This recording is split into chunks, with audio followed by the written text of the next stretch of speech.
Hello and welcome back. I'm Steve Murphy, a trust and estates attorney with McGuire Woods LLP, and this is Legacy Planning Once Removed, my podcast on estate planning, property, trusts, taxes, legacy, family, and everything else on my client's mind. Now, today we're going to talk about a specific concept that clients often bring up with me. Clients often ask about a concept called a dynasty trust, or a perpetuities trust, or a generation skipping trust. These are concepts the client actually asks about. They're seeing these terms online or hearing them from other advisors, and they ask me, is a dynasty trust or a perpetuities trust or a generation skipping trust a good technique for them?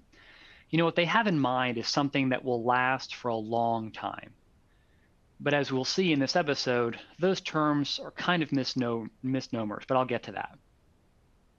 You might think that I'd be really excited to talk about those concepts because on this podcast, those are often the kinds of strategies that I talk about.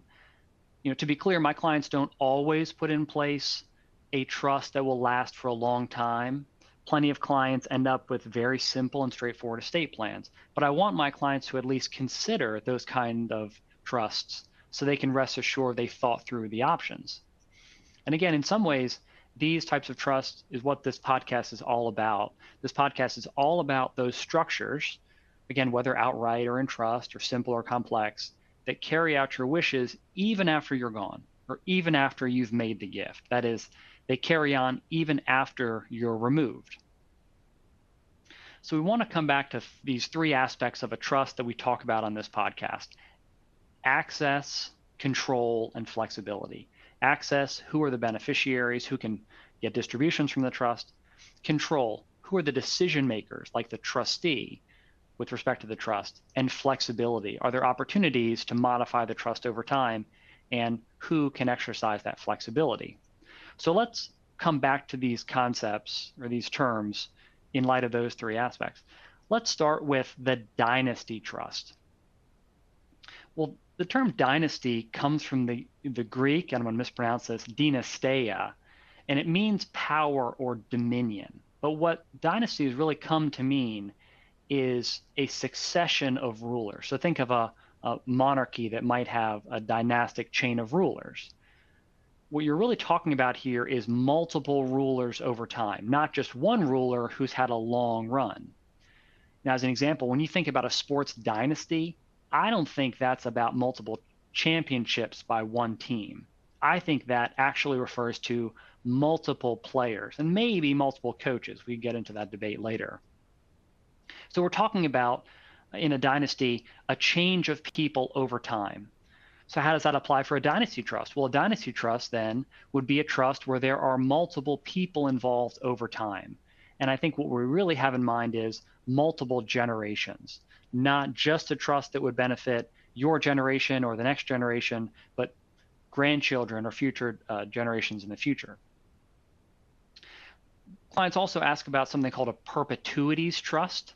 This has more to do with the duration of the trust. Perpetuities is from the Latin perpetuite or perpetuitas, and that just means continuing throughout. There's this rule called the rule against perpetuities that we talk about a lot in law school.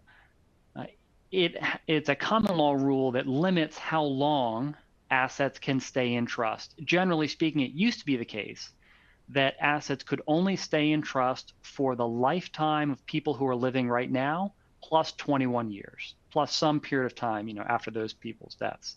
So trusts couldn't last forever under the common law. But various states have eliminated or changed that rule against perpetuities so that now you actually can have a trust that lasts maybe for hundreds of years, maybe for thousands of years, or maybe could last forever. And I think there's only 4 states now that have not actively extended or abolished the rule against perpetuities.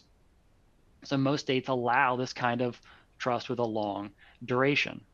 So that's what we often think about when we're talking about a perpetuities trust. It has more to do with the duration of the trust. Then some clients ask about a generation skipping trust.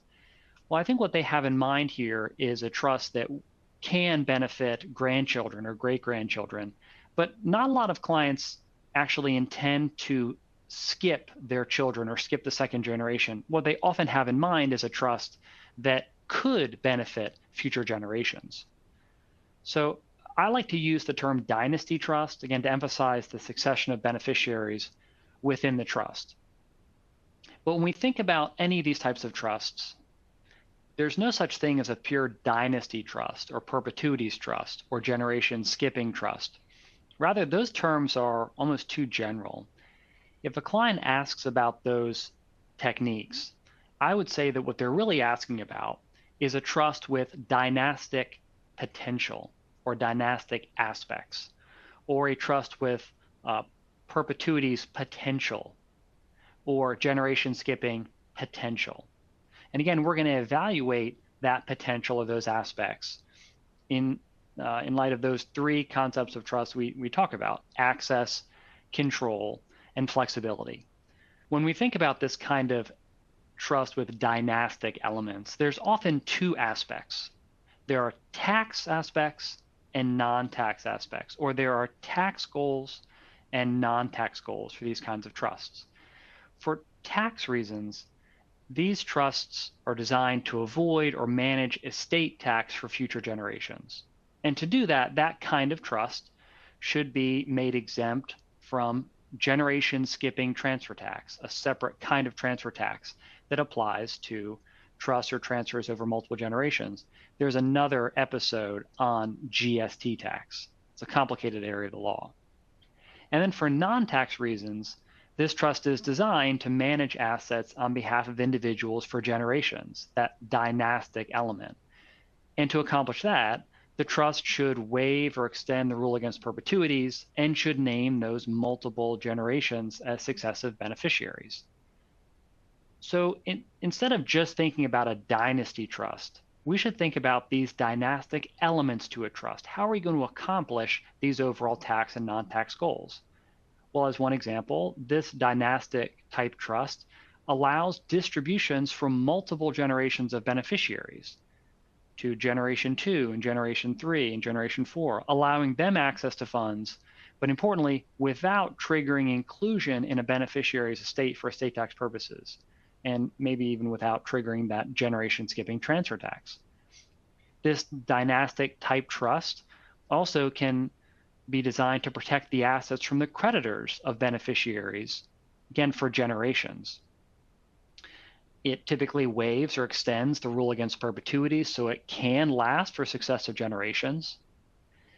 This type of dynastic trust often would not provide for any automatic lump sum or automatic termination upon the death of a beneficiary or when beneficiaries reach certain ages or pass away. So this type of dynastic trust would typically retain the assets in trust for those generations.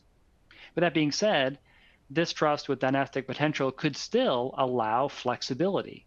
In fact, in many cases, I would say the trust should allow for that kind of flexibility to allow beneficiaries or others to modify these terms over time. We talked about that in another episode, a concept called a power of appointment, where certain beneficiaries could be given the power to modify the terms over time.